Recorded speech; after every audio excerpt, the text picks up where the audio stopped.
জয় রাম, জয় গোবিন্দ। দয়াল গুরু শ্রীচরণে রইল শতকোটি প্রণাম। প্রণাম রইল প্রিয় ভক্তবৃন্দের প্রতি। বেদবাণী প্রথম খণ্ডের ১৬তম পত্রাংশ। শ্রী শ্রীরাম ঠাকুর সর্বদা সকৃত কর্মানুসারে যত্নবান থাকিয়া নিত্য তৃপ্তকর ভগবৎ সেবার শক্তি আহরণের প্রতীক্ষা করিতে হয়। অর্থাৎ সকল ভার ভগবানে দিয়া ভাগ্য অনুযায়ী কর্মক্ষেত্রের আয় অনুসারে ব্যয় ক্রিয়া ধীর ধৈর্য শক্তি দ্বারা পরম পদ লাভ করিতে পারা যায়। পথের সহায় সর্বশক্তিমান ভগবান নির্লিপ্ত শক্তি বিতরণ করিয়া থাকেন। তাহার সাহায্যে এই ভবসংসারের আবরণ কাটাইয়া নিষ্কৃতি লাভ করিতে পারা যায়।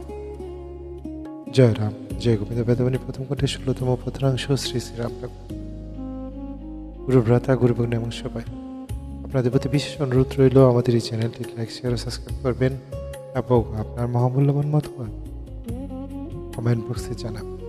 ধন্যবাদ সবাইকে আসার জন্য এবং ভিডিওটি দেখার জন্য। জয় রাম, জয় গোবিন্দ। সর্বদা সকৃত কর্মানুসারে যত্নবান থাকিয়া নিত্য তৃপ্তকর ভগবৎ সেবার শক্তি আহরণের প্রতীক্ষা করিতে হয়। অর্থাৎ সকল বার ভগবানে দিয়া ভাগ্য অনুযায়ী কর্মক্ষেত্রের আয় অনুসারে ব্যয় করিয়া ধীর ধৈর্য শক্তির দ্বারা পরম পদ লাভ করিতে পারা যায়।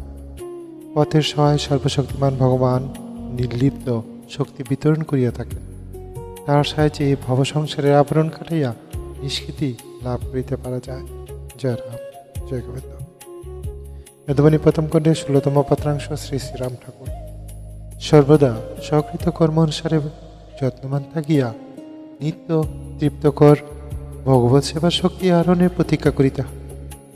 অর্থাৎ সকবার ভার ভগবানের দিয়া ভাগ্য অনুযায়ী কর্মক্ষেত্রের আয় অনুসারে ব্যয় ক্রিয়া আদির ধৈর্য শক্তির দ্বারা পরম পদ লাভ করিতে পারা যায়। পথের সহায় সর্বশক্তিমান ভগবান নির্লিপ্ত শক্তি বিতরণ করিয়া থাকেন। তাহার সাহায্যে ভবসংসারের আবরণ কাটাইয়া নিষ্কৃতি লাভ করিতে পারা যায়। জয় রাম, জয় গোবিন্দ। ধন্যবাদ সবাইকে। সবাই ভালো থাকবেন।